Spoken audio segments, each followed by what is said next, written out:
لو سمحت، ما شفتش اختي الصغيره؟ لا والله. طب انا مش لاقيها، اعمل ايه؟ طب انت ممكن تسال على اي حد من اللي قاعدين، ممكن يكون هو شافها. طب ايه ده؟ حاسب في ايفون جنبك. بتاع مين ده؟ مش عارفه، ده بتاعك؟ لا مش بتاعي. طب ده بتاع مين؟ مش عارف. طب ما وريني كده. لا هو بتاعك؟ لا هشوف. طب مش في ليه هو مش بتاعي؟ ده انا كنت بحلم بيه، هاخده. تاخديه ليه اصلا؟ ما لما بتاعك مش تاخديه. ما هو مفيش حد سابه ولا حد يسأل عليه. لا ماشي، ما انا هقعد استنى صاحبه يمكن يجي يسال عليه، اكيد هو سابه او نساه، يعني اكيد وقع منه، فاستناه لحد ما يجي، ولو ما لقيتوش ممكن اطلع اديه الامن بتاع المكان. طب ما بص، احنا ممكن ناخده نبيعه وفلوسه هنقسمها علينا بالنص. انت هتقبلي انت تقسمي الفلوس عليه؟ مش تقبلي مهم. حاجه حرام؟ ما هو مفيش حد موجود عشان ياخده. لا انا هستنى صاحبه يمكن يجي، ولو ما كانش هسيبه الامن. متأكد؟ اه متاكد. طب ما ناخده وخلاص. لا والله لو بمليون جنيه انا مش هاخده. خلاص انت حر، ماشي شكرا. بقول لك يا زميلي، ايه يا معلم؟ انا سمعت كل حاجه وشفت. لما تشوف. الايفون ده يلزمني. لا بتاعك؟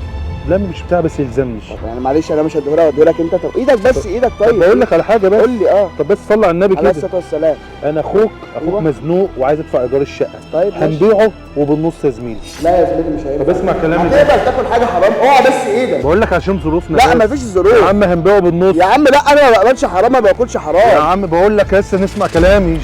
يا عم اوعى بقى، يلا اتكل على الله. ما انت مش عارف راجل تبيعه عندك دقن قدامك كده كده عايز تاكل حرام. يا عم بقول لك انا عايز ادفع ايجار الشقه. يا عم ما ولا تطلع إيه؟ بره عني، انا مالي، انت مالك ومال يا أيفون؟ عم بالنص. يا عم انا اروح اديه الامن وابقى اخده من الامن. يا عم بقول لك بالنص. مفيش الكلام ده، اتكل على الله يابا. الله يصلح حالك، الله يصلح حالك يابا. السلام عليكم. لا ما بقول لك يا صاحبي، التليفون بتاعي الحمد لله انت لقيته. برضه. ده انا كنت قاعد هنا. لا التليفون بتاعي بجد. طب ايه اللي يثبت ان هو بتاعك؟ بص هتلاقي السيريال بتاعه اخره 73. بص كده عليه. صح هو بتاعك التليفون فعلا. بتاع ربنا يخليك، انت مش عارف اقول لك ايه والله. على ايه مفيش اي حاجه، احنا اخوات يعني. حبيبي حبيبي اخويا. في كذا حد جه عايز ياخده والله، وقعد يقول لي نقسم الفلوس سوا بجد؟ وبتاع. ده بس انا انت والله فلوسك حلال يا عم. حبيبي الله يخليك ربنا يا صاحبي. بيحبك. طيب بص يا باشا،